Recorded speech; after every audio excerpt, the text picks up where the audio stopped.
April 1990, Reverend Sun Myung-moon, who successfully held a historic meeting with President Gorbachev at the Kremlin, the heart of the Soviet Union, began the work to visit Pyongyang as soon as the Moscow conference ended. This was because the situation on the Korean peninsula at that time was very tense. North Korea's Premier Kim Il-sung, who watched East Germany being absorbed and unified into West Germany, could not help but feel a sense of crisis, and when even the Soviet Union, the communist suzerain, implemented reform and opening policies, he became obsessed with developing nuclear weapons as a way to maintain the regime. In response, hardliners in the US administration even raised the idea of directly bombing North Korea's nuclear facilities.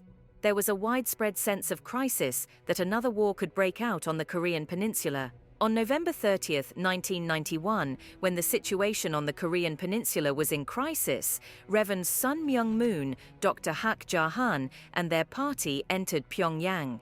The news that Reverend Moon arrived in Pyongyang received so much attention that it was reported as top news around the world.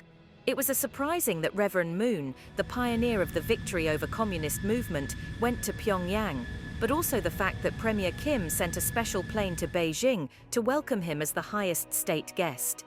At Sunan Airport in Pyongyang, Deputy Prime Minister Kim Dal-hyun and Vice Chairman Yoon Ki-bok of the North Korean Overseas Compatriots Relief Committee came out on behalf of the North Korean government to welcome Reverend Moon.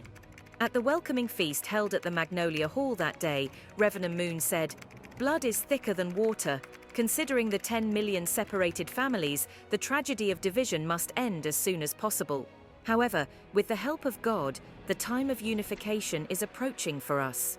Reverend Moon's dinner address was scheduled to be published in full in the Rodong newspaper. However, North Korean authorities took the position that the expression God in Reverend Moon's dinner address could never be published in Rodong newspaper due to North Korea's system. In response to this, Reverend Moon strongly insisted, "If you leave out even one letter, don't publish the dinner speeches at all," which ultimately resulted in the word God being included for the first time in the history of North Korea's Rodong newspaper. In this way, Reverend Sun Myung-moon clearly stated that he came to North Korea not simply to visit his hometown or to engage in economic cooperation, but to convey the will of God. On December 2nd, he met with North Korean high-ranking officials during the conference at Mansudae Assembly Hall, where Reverend Moon spoke passionately about God's providence. He explained how scientific humans and the universe are, and clarified that there are no coincidences in anything, and the one who governs history and the universe is God. Furthermore, he went on to make a shocking remark to North Korea. Unification of North and South Korea cannot be realized with the Juche ideology that claims that humans are the center of history. Reverend Moon went further and said without hesitation, "Unification of the Korean peninsula will be possible only when Premier Kim and President Roh Tae-woo become vice chairman and I become chairman. And only when Premier Kim listens to me will a way for North Korea survive." Making such a statement in North Korea was impossible without risking one's life. At the time, the Reverend Moon's subordinates were in such a serious situation that they had to worry about whether they would be able to leave Pyongyang alive, to the point where they exchanged notes saying, "We are all dead now."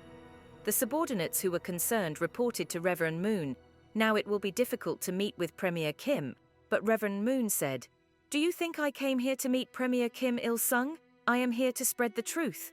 If Premier Kim doesn't want to meet me, then I don't need to meet such an idiot," confidently expressing his firm conviction. After receiving reports of Reverend Sun Myung-moon's bold remarks, Premier Kim Il-sung broke the silence and said, "Pastor Sun Myung-moon is bold. A person who claimed to become the chairman above me has come to Pyongyang," he said, and gave the order to prepare for a private meeting with Reverend Moon.